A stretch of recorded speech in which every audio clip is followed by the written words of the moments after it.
আল্লাহর রহমত ছাড়া কেউ কোনোদিন জান্নাতে যেতে পারবে? কোনোদিন নিজের আমল নিয়ে বড়াই করবেন না। আপনারা কি ভাবেন যে আপনার আমল দিয়ে আপনি জান্নাতে যাবেন? কার এরকম ভরসা আছে যে হুজুর আমি এত আমল করেছি, আমার আমলের বদৌলতে আমি জান্নাতে ঢুকবো? কে কে আছেন দেখি আল্লাহর ওলি? আছে এরকম কোন আল্লাহর ওলি? হ্যাঁ আছে? নাই। আল্লাহর হাবিব বললেন আল্লাহর রহমত ছাড়া, ভালোবাসা ছাড়া কেউ কোনোদিন জান্নাতে ঢুকতে পারবে? আম্মা জান আয়েশা বললেন, ইয়া রাসূলুল্লাহ আপনিও না? আল্লাহর হাবিব বললেন, না আমিও না, তবে আল্লাহর রহমত তার দয়া সেদিন আমাকে ঘিরে রাখবে। মান নুকিশা উযিবা, যার হিসাব আল্লাহ সেদিন চাইবেন সে ধরা খেয়ে যাবে। সব সময় আল্লাহর কাছে এই দোয়াটা যেন আমরা করি, আল্লাহ কিয়ামতের দিন তুমি আমার হিসাব নিও না, আল্লাহ তুমি আমার বিচার বসিও না, আল্লাহ তুমি দয়া করে আমারে মাফ করে দিও। আল্লাহ যার বিচার করবেন ও জাহান্নামে যাবে, আর যার বিচার করবেন না সে জান্নাতে যাবে। আল্লাহ যদি বিচার করে আর পাই টু পাই হিসাব নেয়, নামাজ পড়লি না কেন, রোজা রাখলি না কেন, মিথ্যা বললি কেন, খাদ্যে ভেজাল দিলি কেন, মাছে ফরমালিন দিলি কেন, যৌতুক খাইলি কেন, ঘুষ খাইলি কেন, উল্টাপাল্টা করলি কেন, জিনা করলি কেন, একটার পর একটা প্রশ্ন বানে যদি সেই ভয়ঙ্কর দিনে আল্লাহ আমাদেরকে জর্জরিত করে, আমাদের কোনো উত্তর আছে? সেদিন আমাদের বাঁচার কোনো উপায় আছে? তাই আমরা সবাই আল্লাহর কাছে দোয়া করবো, আল্লাহ কোনো বিচার টিচার মানি না, আমরা কোনো বিচার করতে পারবো না, দয়া করবা। কথা কয় না? কি করবে?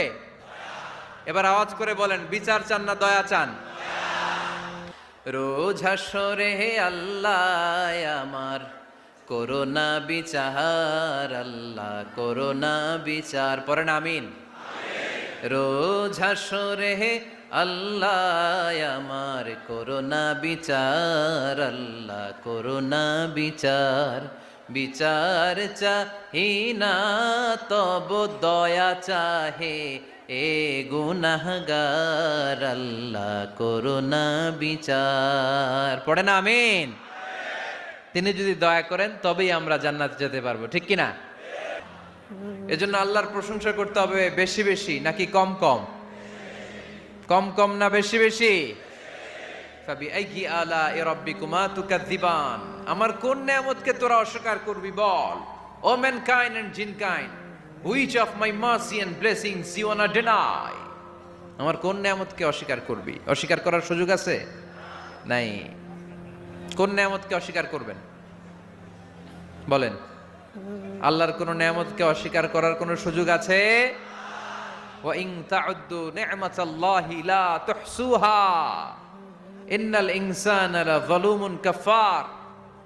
যদি আমার নিয়ামতগুলো গুনতে শুরু করে দাও, গুনতে গুনতে তোমার জীবন শেষ হয়ে যাবে, হায়াত ফুরিয়ে যাবে। আমি আল্লাহর নিয়ামত গুনে কশিন কালেও তোমরা শেষ করতে পারবে। সাগরের জল যদি কালি হয়ে যায়, গাছের পাতা যদি খাতা হয়ে যায়, সাগরের জল নামক কালি দিয়ে গাছের পাতা নামক খাতার উপরে যদি আল্লাহর প্রশংসা লিখতে শুরু করে দেন, আল্লাহ বলে গাছের পাতাও ফুরিয়ে যাবে, সাগরের জলও ফুরিয়ে যাবে, কিন্তু আমার প্রশংসা করে তোমরা শেষ করতে পারবে না। আমার দয়ার কোনো শেষ নাই, আমার মায়ার কোনো শেষ নাই। আমার দয়া ভালোবাসা ছাড়া এই পৃথিবীতে কোনো কিছু হওয়া সম্ভব। ওয়াসিআত রাহমাতি কুল্লা শাই, সব জায়গায় আমার আল্লাহর রহমত আছে না নাই? আল্লাহর রহমত ছাড়া এক ফোঁটা বৃষ্টি আকাশ থেকে জমিনে ঝরে? আল্লাহর রহমত ছাড়া একটা গাছের পাতা মাটিতে পড়ে? আল্লাহর রহমত ছাড়া একটা শ্বাস আমরা ভেতরে ঢুকাতে পারি? আল্লাহর রহমত ছাড়া পৃথিবীতে কিচ্ছু সম্ভব না। চিল্লায় বলেন ঠিক কি না? আমার আল্লাহর দয়া ভালোবাসা যে কত বেশি আমরা জানি না, আমরা জানি না। আরশের বুকে আল্লাহ বিশাল সাইনবোর্ডে লিখে রেখেছেন, সাবাকাত রাহমাতি গাদাবি, সাবাকাত রাহমাতি গাদাবি। এর মানে হচ্ছে আমার রাগের উপরে আমার দয়া বিজয় লাভ করেছে।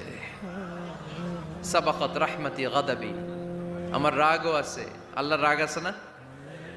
আমার দয়াও আছে, আল্লাহর দয়া আছে না? আল্লাহ বললেন আমার রাগও আছে, আবার আমার দয়াও আছে, তবে জেনে রেখো আমার রাগের চেয়ে দয়া বেশি। আল্লাহর কোনটা বেশি? দয়া বেশি। আমাদের পাপ অন্যায় যত বড় হোক, মনে রাখবেন আল্লাহর দয়া তার চাইতেও বড়। নাকি ছোট? আপনি যত বড় পাপ করেন না কেন, আমাদের জন্য আল্লাহর পক্ষ থেকে দয়া আছে না নাই?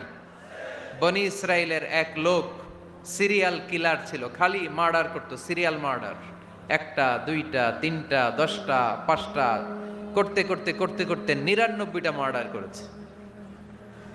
কয়টা? এলাকায় আছে নাকি এরকম কেউ? 99টা মার্ডার। কল্পনা করা যায়? 99 জন মানুষকে সে নিজ হাতে হত্যা করেছে। 99 মার্ডার করার পরে তার মনে ভয় আসলো, হায়রে না জানি আল্লাহ আমার সাথে কেমন আচরণ করে আখিরাতে, আমার তওবা আছে কিনা কপালে জানি না, আমার তো ক্ষমা নাই, কি করব আমি? তো সে লোকজনদেরকে জিজ্ঞেস করলো আমার ক্ষমা আছে কিনা, এটা কে বলতে পারবে, আমাকে আল্লাহ মাফ করবে কিনা? তারা সবাই বলল এই এলাকায় এক আল্লাহর ওলি আছে, তার কাছে যাও। সে আল্লাহর ওলির কাছে যেয়ে বলে, ও আল্লাহর ওলি, আমি 99টা হত্যা করেছি, 99টা মার্ডার, আমার কপালে ক্ষমা আছে কিনা তুমি একটু বলো। আল্লাহর ওলি কই, কি বললা? 99টা মার্ডার? হায় হায় সর্বনাশ, তোর কোনো ক্ষমা নাই। এবার যে মার্ডার করছে কয়, আমার যেহেতু ক্ষমা নাই, তোরে বাঁচায় রেখে লাভ কি, তোরেও দিলাম শেষ কইরা। এবার সেঞ্চুরি করে ফেলাইছে। কথা বুঝতেছেন? আমার যেহেতু ক্ষমা নাই, তো তোরে বাঁচায় রেখে কি লাভ, তোরেও শেষ করে দিলাম। এবার সেঞ্চুরি। সেঞ্চুরি করার পরেও ভয় আসে না নাই অন্তরে? অন্তরে তো আল্লাহর ভয়, কই যাবে? খুঁজতে লাগলো কে সমাধান দিতে পারবে। একজন বলল, ওই এলাকায় একজন বড় আলেম আছে, ওই আলেমের কাছে যাও। সে আলেমের কাছে যেয়ে বলে, আলেম, আমি 99টা হত্যা করেছি, এখন আমার বড্ড ভয় হয়, আল্লাহ আমারে মাফ করবে কিনা, তুমি একটু আমারে বলো। আলেম বলে, তোমার গুনাহ যত বড়ই হোক, আমার আল্লাহর দয়া তার চাইতেও বড়। তুমি কি পাপ করেছো, কি অন্যায় করেছো তুমি?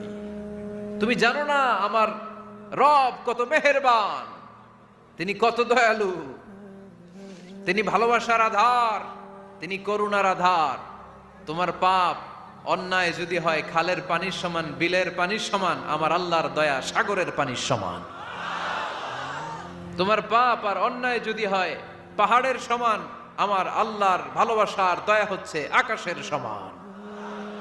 তুমি যদি তওবার মতো তওবা করতে পারো, ক্ষমার মতো ক্ষমা চাইতে পারো, চোখের পানি ছেড়ে, চোখের পানির বড় দাম, চোখের পানির মধ্যে বিশাল কারিশমা, এটা আল্লাহ খুব পছন্দ করে। 2 ফোঁটা পানি আল্লাহ পছন্দ করে। এক, জেহাদের ময়দানে শহীদের গা বেয়ে ঝরে পড়া রক্তের ফোঁটা। 2 হচ্ছে অনুতপ্ত বান্দার চোখের পানির ফোঁটা। বান্দা যখন অনুতপ্ত হয়ে চোখের পানি ছেড়ে কাঁদে, তার চোখের পানি চোখ বেয়ে নাকের ডগা বেয়ে মাটিতে পড়ার আগেই ওই অনুতপ্ত বান্দার সব গুনাহ আল্লাহ মাফ করে দেয়। সে জিজ্ঞেস করলো, আমার ক্ষমা আছে কিনা? আলেম বলে, আছে, ক্ষমা আছে। তওবার মতো তওবা করো, তাওবাতান নাসুহা, তওবার মতো তওবা করলে আল্লাহ ঠিকই মাফ করবে। সে এতটাই অনুতপ্ত হলো, এতটাই, সে আল্লাহর কাছে ক্ষমা চাইতে শুরু করলো। আলেম পরামর্শ দিল, তুমি যে এলাকায় থাকো এলাকাটা ভালো না, এলাকাটা ছাড়ো, এখানে সব ডাকাতদের এলাকা, তুমি একটা ভালো এলাকায় যাও, ওখানে যে তওবা করে ভালো মানুষ হয়ে যাও। সে নিয়ত করে কাপড় চোপড় গুছিয়ে ভালো এলাকায় যাবে। ঘর থেকে বেরোয়ার সাথে সাথেই মালাকুল মাউত চলে আসছে, তার রুহু কবজ করে ফেলছে। এখন রুহুকে নিয়ে যাবে। ফাজাআত মালাইকাতুর রাহমা ওয়া মালাইকাতুল আযাব, রহমতের ফেরেশতারাও আসছে, আযাবের ফেরেশতারাও আসছে। এ বলে আমরা নিব, এ বলে আমরা নিব। ঝগড়া আছে না নাই? আল্লাহ বললেন, রাখো রাখো, ঝগড়ার দরকার নাই। এক কাজ করো, যেখানে মারা গিয়েছে ওইখান থেকে ফিতা দিয়ে মাপতে শুরু করো।